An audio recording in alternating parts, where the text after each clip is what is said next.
Dusomera muri Yobu, soma kitabu cha Yobu ibice 23 umurongo 13 kugeza kuri 14. 23:14 hadi 12. 14 hadi 12. Mimi nitafunga Biblia. Sababu macho yangu haiwezi saidia. Haleluya. Amen. Ni jizi la mwanesi. Yobu 23:13 kugeza kuri 14. Yobu 23:13 hadi 14. Hanyuma dusomera nanone dusoma muri Ezra 8:22. Basi katika kitabu cha Ezra 18 mstari wa 2. 21. Tuweze microphone hizo kwa kipaza sauti ili tuweze kusaidiana ukisoma. Kandi mushapi kumane nogwezi nyingi zirahari. Na wakupe ili kipaza sauti na kufunza. Amen. Amen.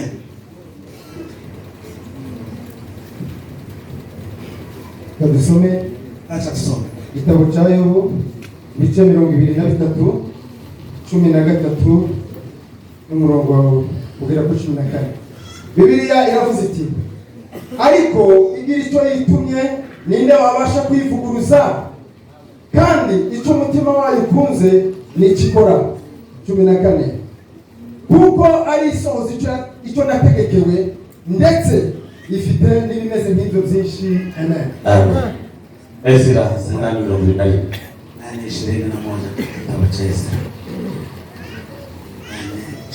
Ezra 8 umurongo wa 21.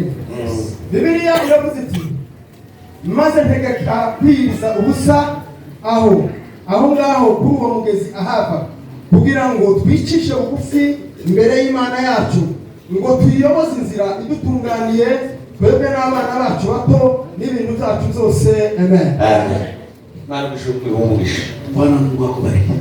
Bashimira se umwami wacu Yesu Kristo. Nashukuru Bwana wa Yesu Kristo kuko yatubashishije sababu ametuwezesha kwa kuwa kane kwanza tate uzgezu y'umunsi none hadi leo sana twatwani ijambo ry'Imana tukizungumza neno la Mungu. Imana mujehimba. Mungu asifiwe. Bashimira abayumbe Shukuru kwa ombezi ale kuri president kwanza kwa president nabo bayoboranye bose wale wote makao batekereje waza hano bantarambish kuna watu wengi ariko baradutekereza ukawaza. Imana mujehumwisha. Mungu awabariki.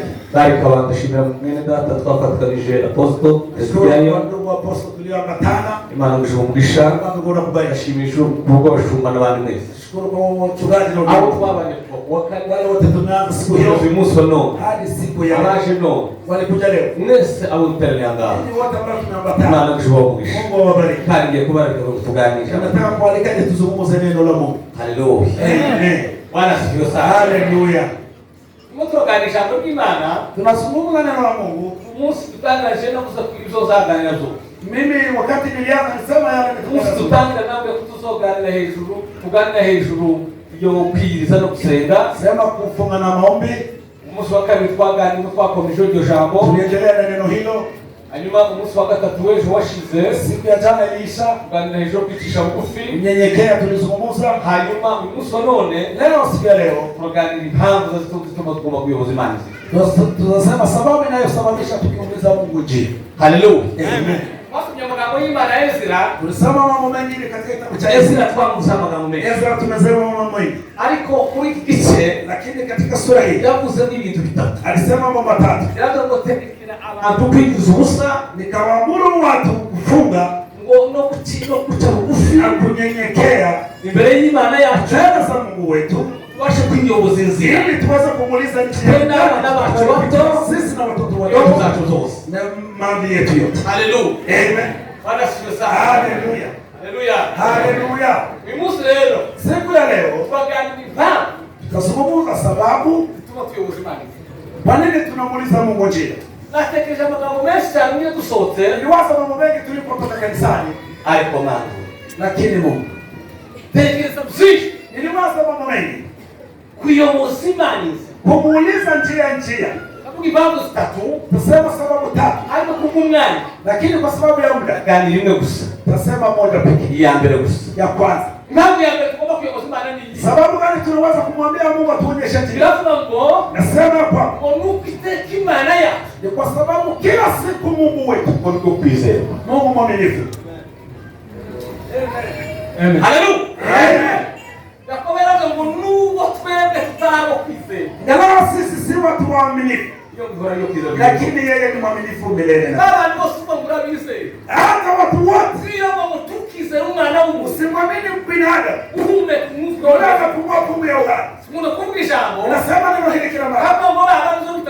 Wao unasema ni marafiki. Kwani ndio ni marafiki. Ndio ni kweli. Kinachosirisha. Wale ni marafiki kizamani. Wote walikuwa maadui. Wale walikuwa waamini. Sasa hii ni wale. Kwa sababu hakuna binadamu awali yote tunaweza kuamini. Lakini yule wa kuaminiwa ni Mungu pekee yake. Aliumba mbingu, akaliumba na mwezi. Anaamuru unakuja. Na anasema yeye mwenyewe hawezi kumgusa. Anajitosha pekee. Jina Elohim. Kuna tafsiri ya mengine ni mazito, lakini majina haya matatu mawili haya yenye kutambulisha wana wa Israeli wanataka kuandika jina moja, waliandika nukta moja, wanamaliza mara saba, wanaandika wengine Elohim. Ni kama nukta wanaandika wanamaliza, wananawa mikono mara saba, anaandika anaosha mikono mara saba, anamaliza kwa sababu walimwogopa Elohim na maneno matatu. Neno la kwanza ni Mungu muumbaji. Ndiye amekuumba. Daudi anasema hivi, umenichaguka unajua jinsi ninavyoketi, unajua nikisimama neno halijaingia kichwani, wala umenijua, unajua mbali zaidi yale ninayoyafikiria, na unanizingira unaweka mkono juu yangu, unasema yale ninayowaza, na wewe ni mwema, sinaweza kuyasema katika kitabu chako.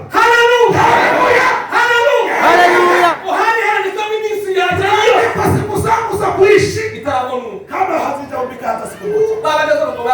Wanasema wamekufa kwa maneno tu. Ni kusema tu.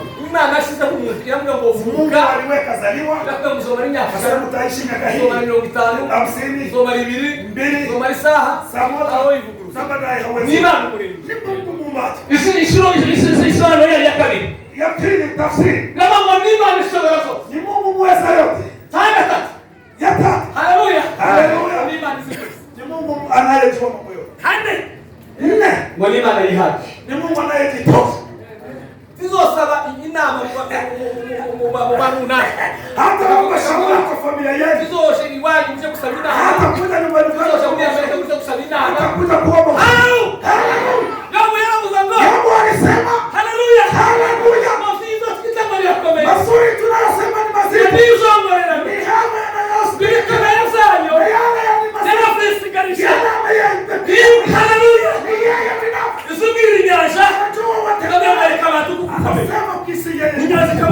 anaonyesha gisi kabla mwanima brava anasema kabla ya kuikiamu hata Mungu baba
Biravuga ngo nasema hapa ngo kuko n'Imana kwa sababu ni Mungu itazibesha. hawezi kukudanganya.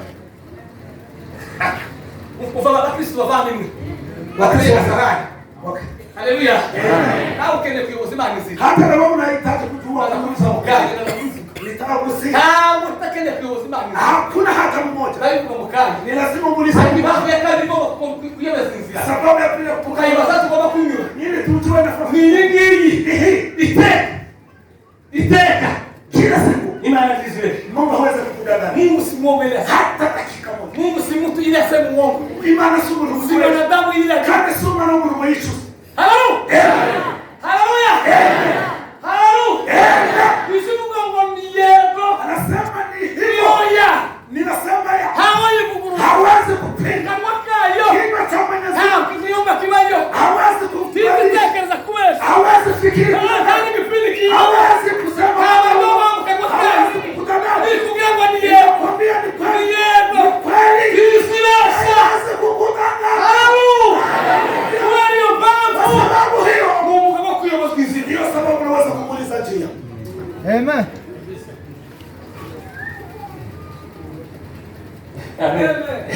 Mungu si mtu ili aseme uongo, si mwanadamu ili ajute.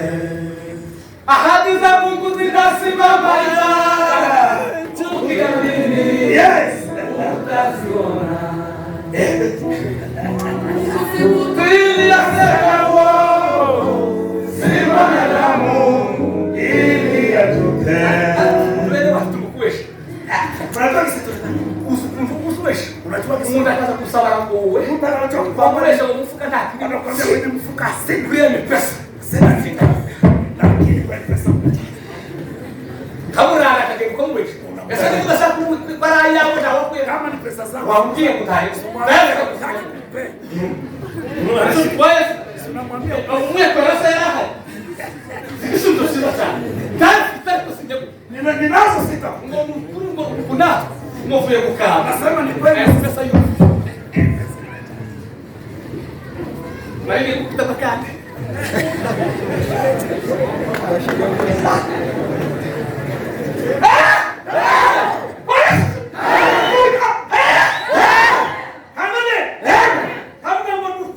Nasema ni ukweli. Uko barani.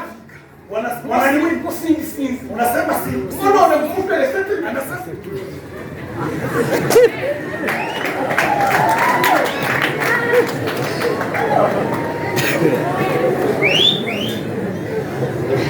Asima. lakini Mungu Imefikawa ba. Iteka Dios. kila siku Ni ukweli. ni ukweli. Mumunya kuli mkitondo. Kuna Mumunya kuli kwa sasa kuta. Mumunya kuli mkishina. Usiku ukiteka na hazi ukuni. Sio ukuni. Sio ukuni. Haleluya.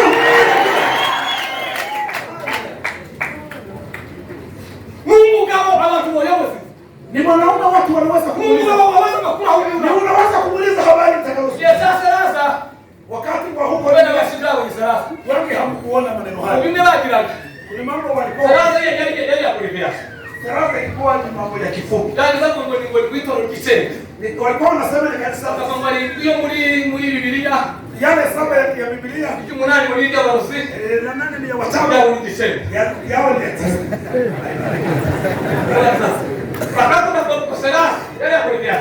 Sarasa ilikuwa ni kwa kifupi. Kwa ni communauté libre agahuko zaidi. Ni kanisa linalotawala katika Communauté libre agahuko zaidi. Hapo hawaka kala kitani huko. Ana nilitaka sema ranga. Simesha kwa. Nukupango iyo hora kana sera mpaka kumonga hora nasina. ukikutana na hao watu Ukamya mwenye uliza kubi. unamuuliza nionyeshe njia. Unapotea. Biga zo kukiona tuyo masaha takaliyo. Kama ni wauliza tukapotea masaa. Tuga tukatuye biga tuja kwa minenge. Tulikuwa tunatoka sisi tunaelekea bila Tubasanga kukizira ya kundono. Tubasanga kugenda iyo wauliza mshono. tuonyeshe njia. Bama twekikondera baratukorera kwishubira. Tuyoba amasahani. wakatushusha tukaingia kwa Bwana amehenda tunakiye bahati tukakutana mzee baadaye kwa mrafiki kashairi akatuuliza maneno yo na sore na huenda baba akasema umekutana na watu basi hatukuwa tunaweza kusongea ni baba akasema ni wale baada kitu kitoa zetu siku za kisa walikuwa na kisa siku za kisa yani baada ni hapo fulani walikuwa wanataka alesi kuna munga wengi ni wale mahali tena katatu ndio era 96 wameaga kisha wameenda baada ya hapo walikuwa wanataka siku za kisa lakini Mungu wetu mimi anisibu ni Mungu anasema haleluya Bwana sifiwe haleluya yote ya president hawezi ogopa Kristo mwani hawezi ogopa hizi ndugu mishano Mungu hawezi tikisika haleluya Bwana sifiwe Mosa ibuzaneza sema vizuri Mungu kwa 15 umekasema katika kutoka mukufa kutoka ana mimi anaya akasema Mungu wetu ukitaka ukamaya mkoko kwa kurudi nasema na utaona kaya humbe tukuka umrasuru yayo kumwa kumse mamunyaji hata kama hatenda kaya niliru aliongea na wingaza hapa hata chini ukoko na mkahuku mimi na mbayuga msasa wewe atende nilimo ama mamuri ni mimi anitanga mkuti sasa nuari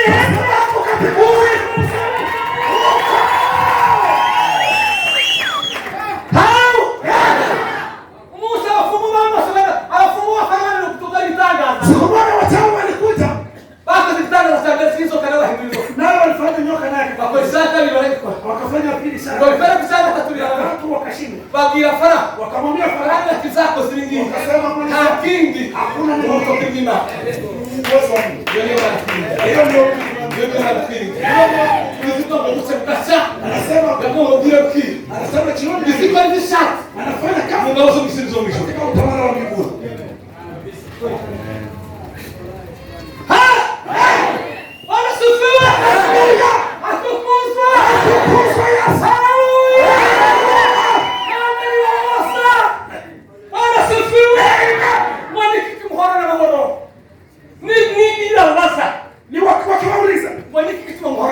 kwa sababu una amani wamenitendea pema yeye pekee hata nimaliza kazi mimi nikavuta nikasema Mungu ninataka ukomboe nitaongea hata niseme neno hiyo ni ya kweli kabisa Mungu huyo ni mwenye nguvu ni mwenye nguvu Isaka na Ibrahimu na Yakobo watu wengine hawasema Mungu wa Isaka na Yakobo hawajui ukisema hivyo unasema Mungu wa Abrahamu sema Mungu wa Ibrahimu unasema ni Mungu wa Isaka sema Mungu wa Isaka Mungu unatimiza sema Mungu wa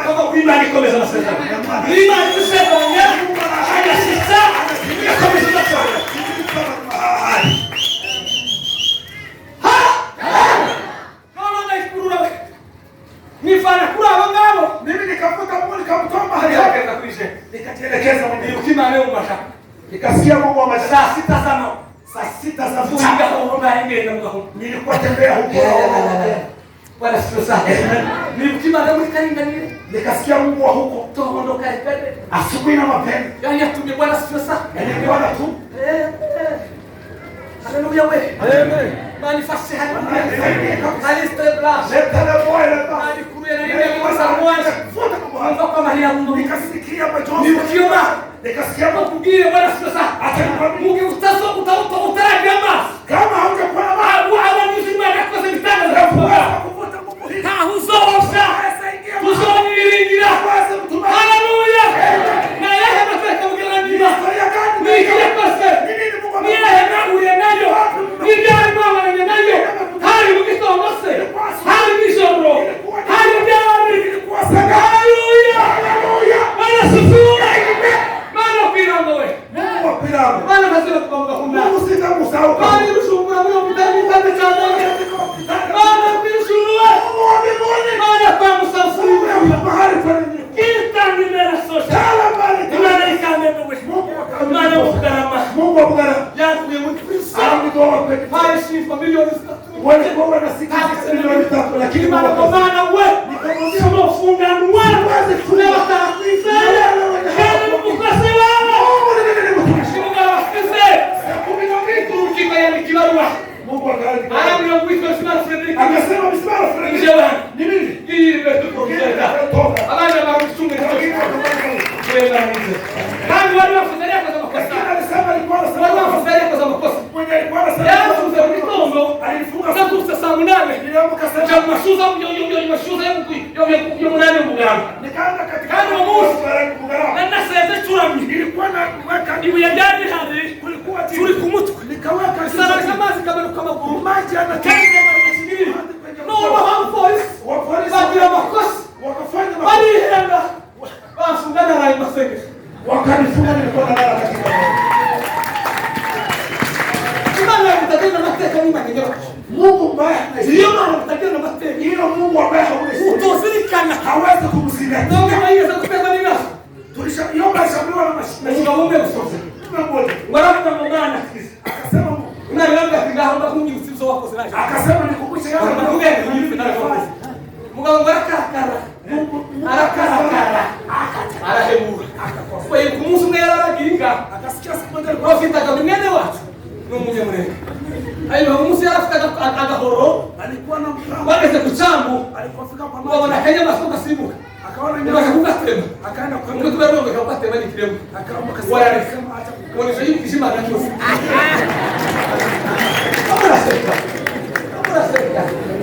Amra seka uri kukuja kuweza watu wanataka kwa kuja ubahoro bona kutumia kama mshindi na hakuna Komura seka bana sasa uri mugusuruza mutunga shabone yako kumusenge mtu mmoja aliniambia muombe afutuna akasema analani ezo mune posevenesi kukamira umureba kuna mtu anasubuki wale yote mu bintu suruka kwamenya mundu ya kama unaingia katika mambo unajua mtu kugira utara na seka hauna uyungu so kuseka kama haujaona unasema nayo wamefaranga katanga naona anataka kumpa uyungu yo hakakasa nikakata unasema anaweza kasa ninaenda arangira ngo akaniambia mbafitinyesi kasema ni kama sasa kama sina kosa ngokora wewe ndani anafanya wewe za kusema kufananisha lakini anataka televo usuka rima nikasema namtumikia Mungu kile amatangira kutoka akaanza akawa Mungu wake ngo akaniambia kole kuteje mwisho akasema pesa yote yote ndio miguu ya Mungu Muhammad akasema nayo yubashi ati yote nimeambia ani machine Yesu ndio msikaje kimu Yesu akamwambia kulipa kidogo okay ngurisha zangwe nenda uuze nenda poka uwape hii sasa ngo Biblia ya mahoma mmaso akageuza sura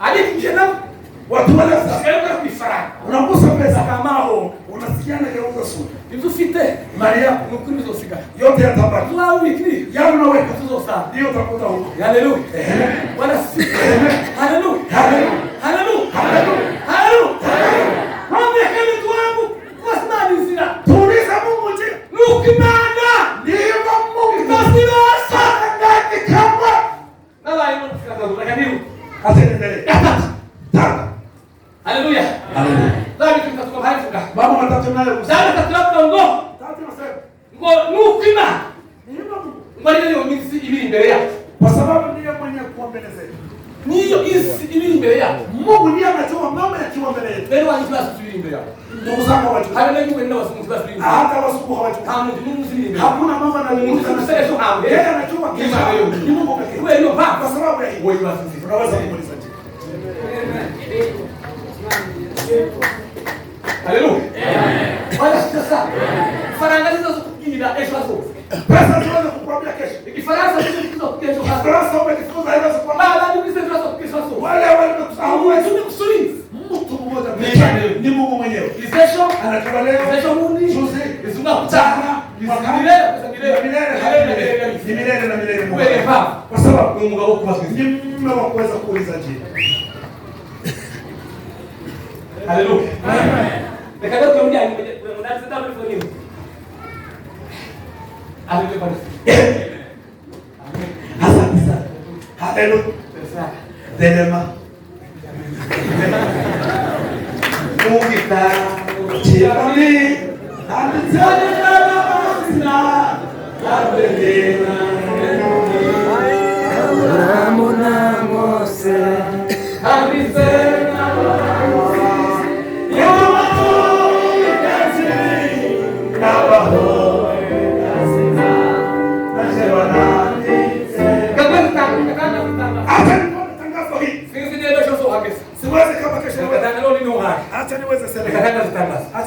Waambie wafanye wa Kisomali. Niwaambie wa Kisomali. Yes, I have to. Yesu Kristo. Asifiwe. Kulia Yule Yesu. Serikali kuzake Inayozidisha kubiri bakakuone. tunazidi na kuja. Anataka kutupatia. Kwa hiyo maisha ya mbele. Hizo ndio nasoma kitabu cha Zaisho. Nilikuwa nasoma kitabu cha Kitabu kisoma na Zaisho zote. kitabu kinachofunua. Ngeza hadi kumchitaka nikivuka mzalo hii. Mambo saba. Shida ine. Na urabisi. Na urabisi. Haleluya. Nakaza kuchako cha mbele. Nilisema kwa Kanga. haziki ya Malaika wa mbele mafusa malaika wa kwanza kapika pala pala. ngono kwa bantu Watu barwara mwiswetu wakaonja upele ngo barishima kura wakati kwao barikanga wakakimbia abantu bikoko bahata watu zibikoko batamba watu hawa ngo barishima kura wakati kwao barishima kura wakafuta mimi ili bana ngoma nikamwambia nisenzo biba haya sitakuwa vitori mzozo basi kanisa litaliacha ni kweli piga makofi kwa jina la Mungu. haleluya Bwana asifiwe. Haleluya. Nilizosikia Kanisa litawala kushamisa imani ya ametangaza.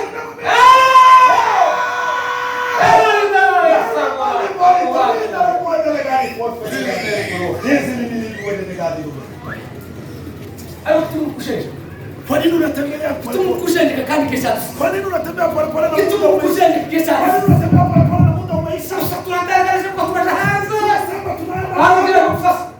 Na Mungu sana wenye marai barashi. Hakuna kitabu mnaona wamemshuru. Usukundwa mwenye bara kubira kwa Kisa ni kwa nini Mungu? Unami? Unajua? Kwema hatunone. Sisi ni leo fanya kazi. Ndani mapema. Mwanzo. Mungu anajua hilo. Kwa sababu ya shamba kanda. Lifunga ngo. Nasema Watu wote wanakarimize. tunamuuliza Mungu kwa sababu ni mwaminifu. Haleluya. Bwana asifiwe sana. Haleluya. Haleluya. Apakah ni kerusakan? Kami lagi sekarang kamu coba kita balik. Aku bagus. Bwana asifiwe sana. Amen. Vitu vingi vyangu na hesabu lima. Vitu vingi vyangu na hesabu lima. Mambo saba yanayoonyesha kwamba Mungu ni mwenye haki. Ndio simani zinakuwa huko aiulize. Wauliza Mungu je, Vitu vingi vyangu na kumuulize. kwa sababu ni mwaminifu. Jambo lipande. Neno la kwanza. Tano kusoma nini? Jambo liende. Neno la kwanza. Ngono kwina. Kwa sababu Mungu Iteka ndio. milele Kuvuga. anaendelea kubadilika utu wa Mungu. Asubuhi Umuntu ayetuza utu wa Mungu unaenda ukibadilika. Yeremia anasema Yeremia amesema imbaba sasa rehema za Mungu ngozi hora sungu zinaishi ukoke asubuhi. muravuna tuzusi Sasa ikundumya haiwezi ikumukira uzuku mutera yasaba ikumutera yero ikamukunda yaratera mishi ikamukunda ameze ko ikamukunda sasa se ikamukunda sare ni sasa ikamukunda kwa meza ko imana imana umuntu da ukoke inafanya asubuhi na mchana. Amen. wewe wapi mara ndio kize yakala Neno la pili. ngero utasa Ninapohara. Bwana sio sana ngomulikira Kila wakati wanimana ni Mungu hizi sahosa ambaye anatimiza hizo Cesar yale ambayo amekuahidi. Haki. ila nisimana ya kuganye nawe uyu munsi tuzirugoe ifakuwa wanu misikishimana lifuke tabere nana tabire oya chakabiri ilibabasi tana tabiza moifu kirukayo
nafasi unakumbuka nafasi hiyo.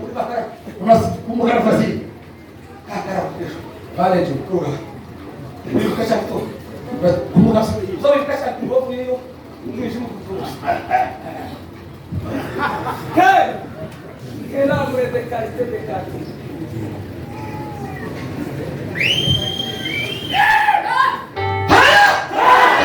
Bwana Yesu! Haleluya! Amen. Tanga. Neno la tatu. Mtabani nana si Mungu wewe kwa nini? Ambaye anaweza kubadilisha nyakati. Sila mwete taarifa kwa. Yeye umechi.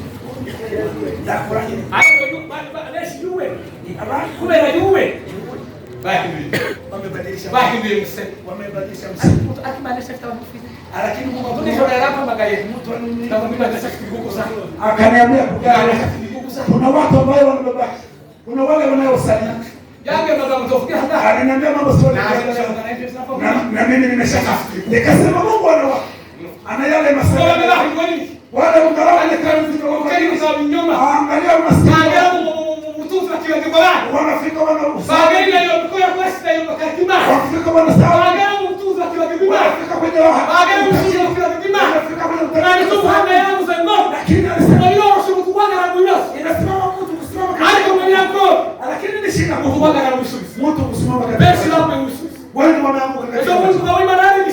Mtu ana watu afya misi. Akaenda watu wakaanza mwito. Wakaenda kanisa. Lakini ulimwengu ndani katika ulimwengu. Bafu ya misi. Watu wamelala bafu ya hanze. Wakatoka nje wakaingia. Bila haya pesa nyingine si baba. Trupe ni kanisa ile pole kanisa. Bafu ya misi. Wakatoka katika bafu ya misi wakaingia kanisa. Lakini ulimwengu hao mwingine ndani. Akimangaya. Mimi nitaza hivi kwa.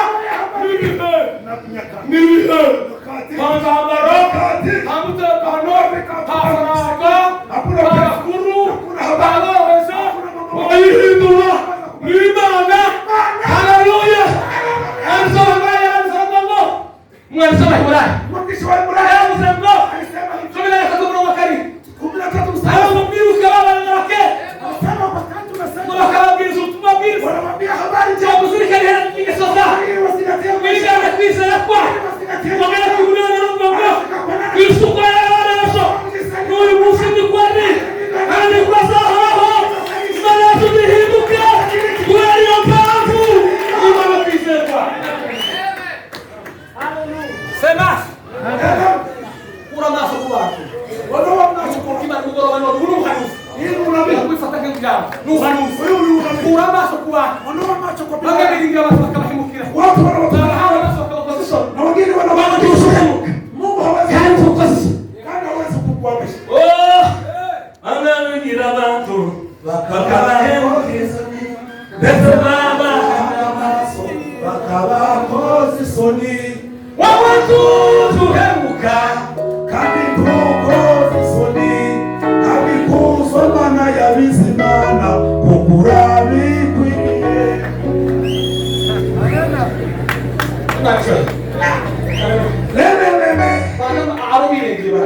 Wale wanamtumaini. Arubini ndio sababu. Wale wanatumaini watahemuka. Sasa tutamfiki. Watakuacha. Watakapokusike kama hawakwaza atamkata. Wewe ndio unge kwa sababu kufasha. Usitamani kujifunza kuzoshia. Usitamani. Haleluya. Haleluya. Haleluya. Haleluya. Bwana masukuma. Toka tukomoni. Bwana masukuma. Toka tukomoni na handima. Umkabidhi Mungu kwa nini? Kwa sababu Mungu anasema. Ndio wako nini? Amen. Amen. Bwana masukuma so. Ndio kisumizo. Wani kusabesa.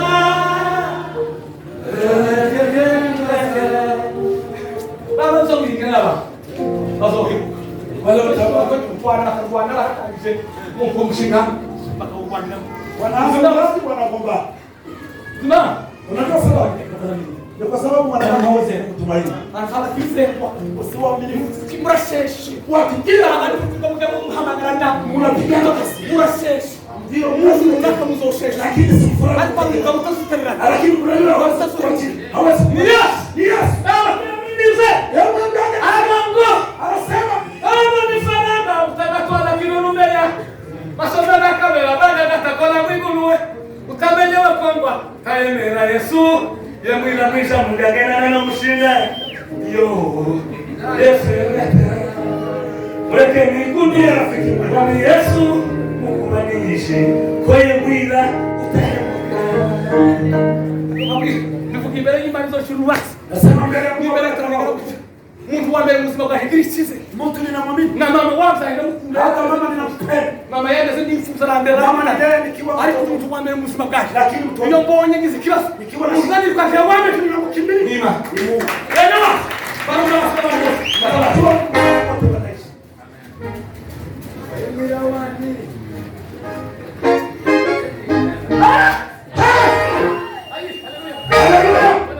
Bwana siku hizi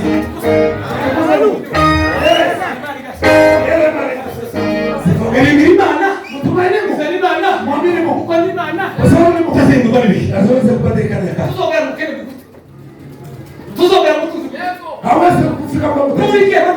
Hata ukiwa maskini hawezi kufika.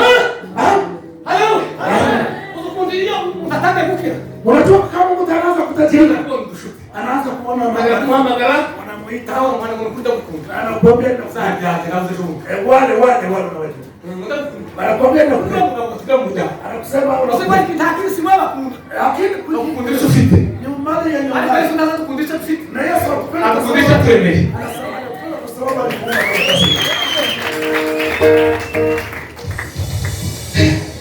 Amen. Amen. Nne. Haleluya. Unufaima ni kwa sababu ni Mungu. Iwa hofu. Anaishi mahali pote. Iwa hofu. Mungu anaishi mahali pote. Nukera mwiba. Kifika kwenye matatizo. Nukera kuruguru rembo. Asa peleka wangu.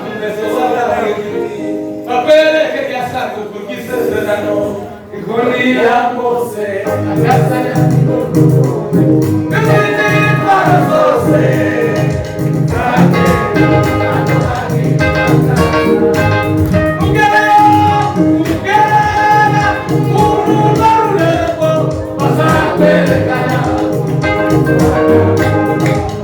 I